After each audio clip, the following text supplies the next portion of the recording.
اب تمہاری شادی ہونے والی ہیں، تو آنے والی کو دیکھو نا کتنی بڑی قربانی کر کے آ رہی ہے، گھر، ماں باپ، بہن بھائی، سہیلیاں، ماحول، ہر چیز چھوڑ کے وہ آ رہی. تم آتے ہی اس کو کڑاہی میں ڈال دو تو اس کا کیا حال ہوگا. اور جتنی کوئی مشین قیمتی ہوتی ہے اس کی ڈائی اس سے بھی قیمتی ہوتی ہے. ڈائی سانچا انگریزی میں ڈائی کہتے ہیں، اردو میں سانچا. مرسڈیز کا جو سانچا ہے جس میں مرسڈیز ڈھلتی ہے وہ مرسڈیز سے زیادہ مہنگا ہوتا ہے. اس پہ کوئی ذرا بھی خراش آ جائے نا اس کو تبدیل کر دیتے ہیں، نیا لگاتے ہیں. یہ جو 2-3 سال ایک ہی ماڈل چلتا ہے کہ نیا ماڈل لانے کے لیے کروڑوں ڈالر پھر خرچ کرنے پڑتے ہیں کہ نئی ڈائی بنانی ہوتی ہے، نیا سانچا بنانا ہوتا ہے. اس لیے 3 سال ایک ہی ماڈل چلتا ہے. تو دنیا کی سب سے قیمتی مشین انسان ہے جس کا سانچا ماں ہے، جس کی ڈائی ماں ہے. مرسڈیز کے سانچے پر خراش پڑے تو بدل دیتے ہیں، اور ماں بن گئی ہے بچی اور اس کے پیٹ میں بچہ ہے. سسر اس کو ڈانٹ رہا ہے، ساس اس کو ڈانٹ رہی ہے، نندیں اس کو ڈانٹ رہی ہیں، دیور اس کو ڈانٹ رہے ہیں، خامد اس کو ڈانٹ رہا ہے. تو ڈائی اندر میں تو پرزے ہو گئی نا. آج کل بچے پیدائشی ڈپریشن کا شکار ہیں کہ ماؤں پر وہ تشدد ہوتا ہے ماحول. کہیں اس کا الٹ بھی ہو جاتا ہے لیکن وہ بہت کم ہے کہ آنے والی بڑی زوردار ہوتی ہے، سارے نے بلا لیں گی، لیکن یہ بہت کم ہے. زیادہ یہی ہے کہ آنے والی ایک عذاب میں پھنس جاتی.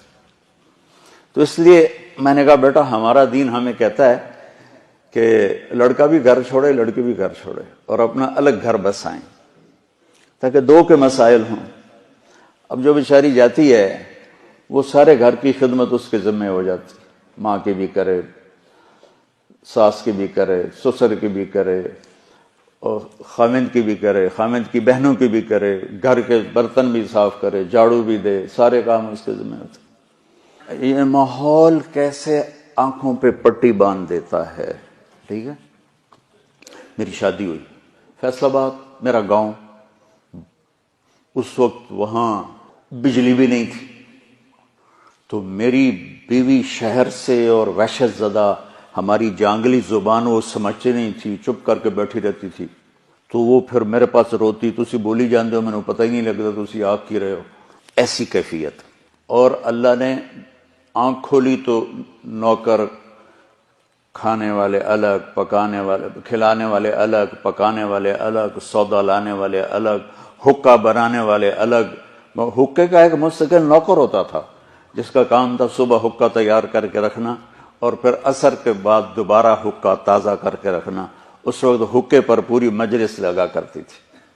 تو میں نے اپنی ماں کو کبھی نہیں دیکھا کہ میری ماں کو اچھا پکانا بھی نہیں آتا تھا اور روٹی گول نہیں بنا سکتی تھی چونکہ سارا کام تو نوکرانیاں کرتی تھیں. تو میری ماں کو کوکنگ نہیں آتی تھی اور نہ ہی کوئی روٹی پکانی آتی تھی. بطور عورت تھوڑا بہت وہ جانتی تھی لیکن چونکہ کام کرنے والیاں ہوتی تھیں تو ان کو بھی ضرورت نہیں پڑی.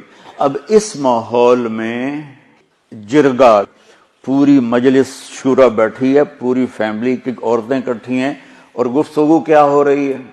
تیری ماں تا چولہے تے سڑدی پئی ہوندی ہے تے بیگم تیری ٹھک تے پیڑے تے بیٹھی ہوندی، ٹھک تے منجی تے بیٹھی ہوندی. اور میں ہنس پڑا. میں نے کہا میری ماں کداں چولہے تے سڑی؟ میں نے کہا میں ہمیں تا اسے ماں چو جمیا، میری ماں نو تو ہن تائیں پکاونا نہیں آمدا تو کداں چولہے تے سڑی ہے جو میری بیگم جیڑی ہو ٹھوکتے بیٹھی تے ماں چولہے تے سڑدی پئی. میری ماں صرف نگرانی کے لیے جاتی تھی کیا پک رہا ہے، کیا ہو رہا ہے بس. یا جب کھانا تیار ہو جاتا تھا تو نوکروں کو تقسیم کرنا، ڈیرے والوں کو تقسیم کرنا، مہمانوں کو تقسیم کرنا، گھر میں اپنے ہمیں یعنی بچوں کو دینا. یہ ماحول ہے کہ سب کچھ ہوتے ہوئے بھی ڈیمانڈ ہے کہ اے بھی جھاڑو پکڑ کے شروع ہو جائے. تو دیکھو بیٹا ایک منفی مزاج ہوتا ہے، جو ممبر پہ بیٹھے تو منفی ہوگا، جو گھر میں جائے گا تو ہوگا، جس جگہ جائے گا وہ الٹا ہی ہوگا. تو میں تمہیں اس سے نکالنا چاہتا ہوں کسی طرح.